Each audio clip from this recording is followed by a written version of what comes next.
S-hópurinn sem ríkið seldi Búnaðarbankann árið 2003 hafði forskot á aðra hugsanlega kaupendur þar sem að formaður einkavæðingarnefndar hafði gefið S-hópnum upp að hvaða atriði myndi skipta mestu þegar tilboðin yrðu metin. Þetta kemur fram í skýrslu rannsóknarnefndar Alþingis en þar segir einnig að formaður einkavæðingarnefndar hafi hafnað öðru tilboði í Búnaðarbankann með fullyrðingum sem aldrei stóðust. Helgi hefur skoðað það hvernig rannsóknarnefndin fjallar þessi mál. Kastljós fjallaði í liðinu viku athugasemdir og nýjar upplýsingar sem framkomu í skýrslu rannsóknarnefndarinnar sölu á nær helmingshlut ríkisins í Landsbankanum. Svipaðar athugasemdir og ennfremur nýjar upplýsingar koma þar einnig fram sölu á hlut ríkisins í Búnaðarbankanum. Þær benda til þess að vinnubrögð við þá sölu hafi verið síst betri en þegar Landsbankinn var seldur. Þannig virðist það vega þyngst þegar S-hópurinn var valinn að þar væri innanborðs stór erlendur banki. Þegar svo það reyndist ekki rétt, virtist það litlu breyta að selja S-hópnum bankann.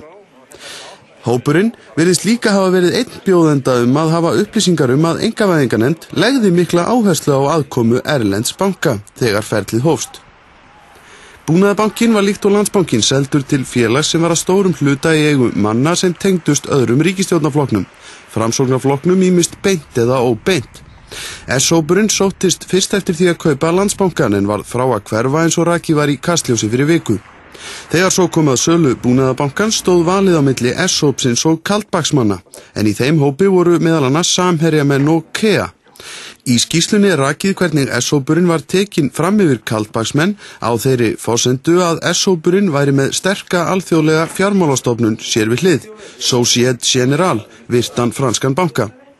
Kaldbaksmenn fengu þannig bréf frá Ólafi Davíðssyni, formanni einkavæðingarnefndar, þar sem þeim var tjáð að ástæða þess að þeir væru ekki lengur inn í myndinni væri að innan raða S-hópsins væri virt erlend fjármálastofnun eins og það var orðað.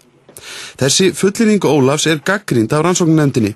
Ólafur þar ekki sagður hafa haft forsendur til að fullyrða slíkt, enda var það aldrei hægt þar sem franski bankinn tók aldrei þátt í kaupunum.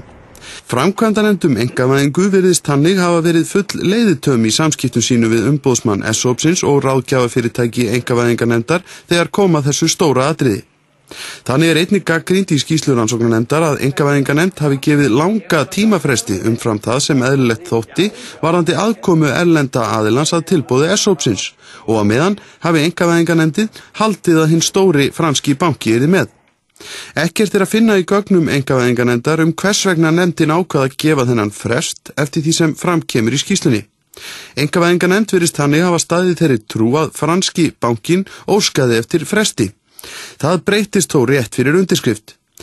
Þá ekki ofsagt að fjall S-hópsins hafi tekið jóðsótt og úr því orðið bankamús þegar í ljós kom að hinn virti og erlendi banki var í raun lítill einkabanki.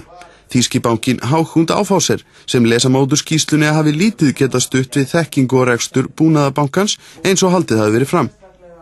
Þýski bankinn hafi í raun verið lítill banki á flesta mælikvarða og hæpið að hann félli undir skilgreiningu formanns einkavæðingarnefndar á virtri alþjóðlegri fjármálastofnun. Sú staðreynd að framkvæmdanefnd einkavæðingu hafi gefið þennan langa frest í þeirri trú að franski bankinn vildi ekki gefa sig upp strax en hann svo reynst utan hópsins virðist lítil áhrif hafa haft á framkvæmdanefndina eða ráðherrana sem komu að málinu. Valgerður Sverrisdóttir bankamálaráðherra frétti af breyttu eignarhaldi í S-hópnum degi fyrir undirskrift. Ég vissi þetta bara rétt áður náttu fyrir að skrifa undir, hvort á daginn áður eða hvað var. Og það hefur ekki breytt í að þú skrifar undir samt? Já, ég gerði það. Og sérðu ekki eftir því? Ég náttúrulega vissi ekki nákvæmlega hversu stórt þetta fyrirtæki var eða hversu merkilegt en allavega kemur bankastjórinn og skrifar undir með okkur þarna. Og það var nú dregið í ef að þetta fyrirtæki væri yfir til og mikil umræðum það á Alþingi en það var til og þýska fjármálaeftirlitið vottaði það að það hefði keypt í bankanum.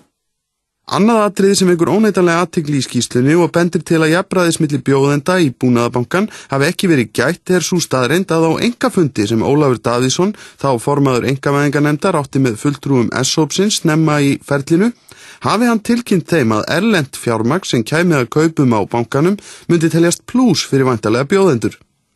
Rannsóknarnefndin telur að þessum upplýsingum hafi ekki verið komið til annarra bjóðenda, hvorki við sölu Búnaðarbankann í Landsbanka. Rannsóknarnefndin fór einnig yfir fjármögnun S-hópsins við kaup á Búnaðarbankanum. Nefndin segir ljóst að 35% af kaupverði hans hafi verið fjármögnuð með láni úr Landsbankanum. Slíkt hafi þó ekki verið bannað samkvæmt kaupsamningi. Hann hafi einungis bannað S-hópnum að fjármagna kaupa á Búnaðarbankanum með láni úr bankanum sjálfum.